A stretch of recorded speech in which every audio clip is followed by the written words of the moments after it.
नमस्कार, आजाद संवाद मीडिया में आपका स्वागत है। हम लोगों की आवाज रमेश पटेल।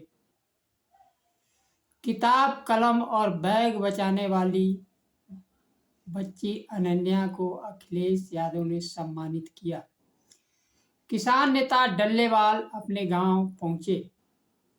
समय के साथ खबर पाने के लिए चैनल को सब्सक्राइब करें। नमस्कार, खबर विस्तार से। किताब, कलम और बैग बचाने वाली बच्ची अनन्या यादव को पूर्व मुख्यमंत्री अखिलेश यादव ने सम्मानित किया। साथ ही भविष्य में उसके पढ़ाई पर होने वाले पूरा खर्च का वहन करने का भी घोषणा की। अंबेडकर नगर जलालपुर ब्लॉक के अजयपुर गांव के रहने वाली अनन्या यादव प्रशासन की भीड़ के चलते बुलडोजर और आग की उठती लपटों से कुछ कदम दूर कमरे में रखी अपनी स्कूल बैग बचाने के लिए अपनी जान जोखिम में डालकर स्कूल ड्रेस सीने से लगाए अपनी कलम किताब लेकर भागती अनन्या का एक वीडियो सोशल मीडिया पर चर्चा का विषय बन गया था। घटना 21-22 मार्च की है। अनन्या के कलम और किताब बचाने का वीडियो सुप्रीम कोर्ट का भी ध्यान अपनी ओर खींचा और सुप्रीम कोर्ट को कहने के लिए विवश कर दिया कि मकान गिराए जाने की प्रक्रिया अमानवीय है। साथ ही मकान गिराए जाने की प्रक्रिया पर सवाल भी उठाए गए। अनन्या ने अपना भविष्य तो बचा लिया। अनन्या का सपना वह है आईएएस बनना चाहती है। इस तरह की बुलडोजर कार्रवाई भी अमानवीय है। इस मौके पर अखिलेश यादव ने उत्तर प्रदेश सरकार पर भी जमकर धावा बोला। उन्होंने मीडिया से कहा कि प्रदेश में कानून व्यवस्था नहीं है। जीरो टॉलरेंस का नारा देने वाली सरकार जीरो साबित हो रही है। भारतीय जनता पार्टी के लोगों को भी न्याय नहीं मिल पा रहा है। इससे पहले अखिलेश यादव ने ऐलान किया कि वह अनन्या की शिक्षा का पूरा खर्च उठाएंगे। सपा प्रमुख ने कहा, भ्रष्टाचार का ऐसा नजारा किसी सरकार में नहीं देखा होगा कि आईएएस अधिकारी और उसके दलाल को पकड़ लिया गया है। यह भ्रष्टाचार का मामला नहीं है, बंटवारे के झगड़े में पोल खुल गई। भारतीय जनता पार्टी का 80-20 का नारा नहीं चलने वाला है, 90-10 का मामला होने वाला है। आधी आबादी और पीडीए को जोड़ दे तो हिसाब 90-10 का बनता है। दलित, पिछड़ा, अल्पसंख्यक भारतीय जनता पार्टी से नाराज है। अब वह साथ आ गया है। भारतीय जनता पार्टी सत्ता से बाहर हो जाएगी। अखिलेश यादव ने कहा, टैरिफ वाला मामला आ गया। जो दोस्त थे उन्होंने बोर्ड पर लिख दिया है। सरकार यह बताए हमारी अर्थव्यवस्था कहाँ खड़ी है। अमेरिकी राष्ट्रपति ट्रंप ने दुनिया के कई देशों के लिए टैरिफ का ऐलान किया है। भारत पर 26% टैरिफ लगाया गया है।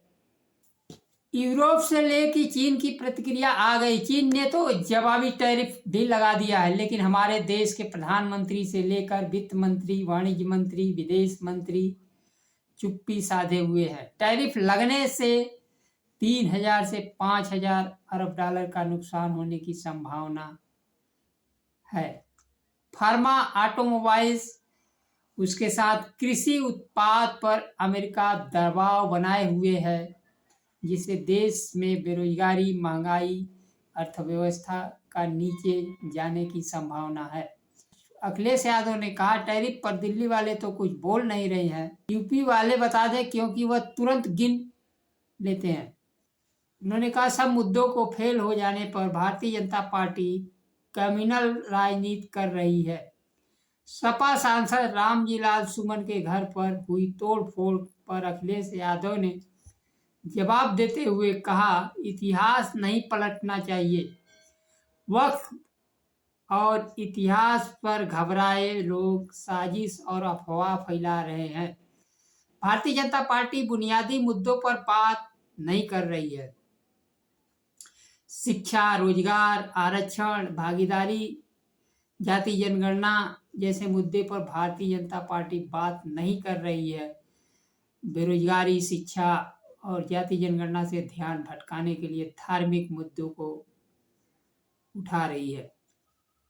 अखिलेश यादव ने कहा कि अमेरिकी राष्ट्रपति से वह सीखें कैसे अपने देश की अर्थव्यवस्था बचाने में लगे हुए हैं। वह हमारे देश पर शुल्क लगा रहे हैं। अखिलेश यादव ने मांग की कि अनन्या और उसके गांव के सभी गरीब परिवारों को प्रधानमंत्री आवास देने की मांग की।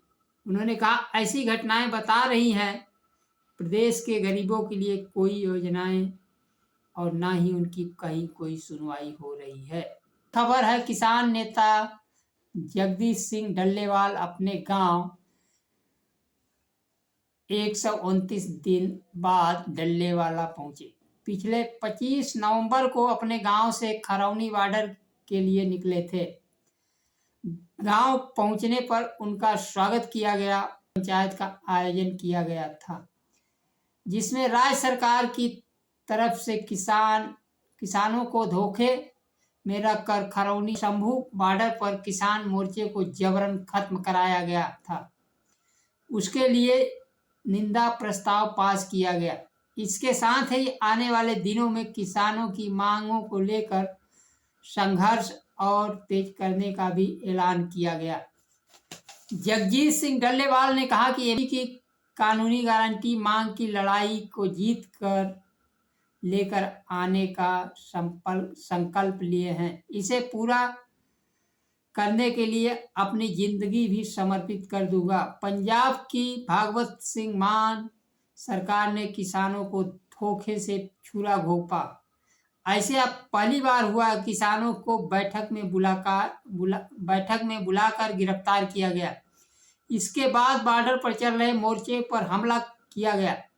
बेहद शर्मनाक है। डल्लेवाल ने कहा 18 जनवरी तक बड़ी संख्या में नौजवानों ने पहरेदारी कर रहे थे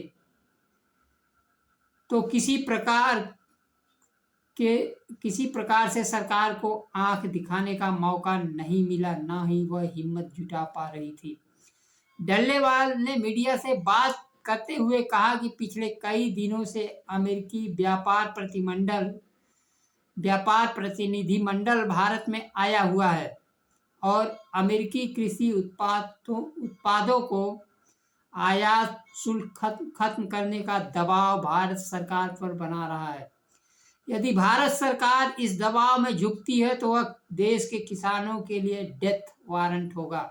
प्रधानमंत्री मोदी से कहा कि वह दावा करते हैं कि उनकी छाती 56 इंच की है और उनकी सरकार किसी के सामने झुकती नहीं है, लेकिन भारत पर अमेरिकी राष्ट्रपति द्वारा लगाए गए टैरिफ पर अभी तक कोई भारत सरकार के किसी भी प्रधानमंत्री, गृह मंत्री, चाहे वित्त मंत्री, वाणिज्य मंत्री, विदेश मंत्री, किसी का कोई वक्तव्य नहीं आया है। टैरिफ लगाने से पहले मंडल भारत आया हुआ है। इसकी खबर मीडिया से छुपा दी गई तथा देश की जनता को नहीं बताया गया। जबकि यूरोपियन देश तथा चीन जवाबी कार्रवाई की बात कर रहे हैं, जबकि चीन ने तो टैरिफ के बदले टैरिफ शुल्क लगा भी दिया है। भारत के 56 इंच वाले विश्व गुरु सो गए हैं। न तो प्रधानमंत्री, विदेश मंत्री टैरिफ लगाने की बात कर रहे हैं और ना ही देश की जनता को जानकारी दे रहे हैं कि अमेरिका ने किसी प्रकार का टैरिफ भी लगा दिया है। भारतीय मीडिया में खबर है। भारतीय मीडिया यूरोपियन देशों का तो नुकसान दिखा रहा है, लेकिन भारत का कितना नुकसान हो रहा है इसको नहीं बता रहा है। भारत का नुकसान 300 से 500 अरब डॉलर होने की संभावना है। झुकी सरकार ट्रंप के शपथ के साथ ही अपनी तरफ से शुल्क कम करना शुरू कर दिया था।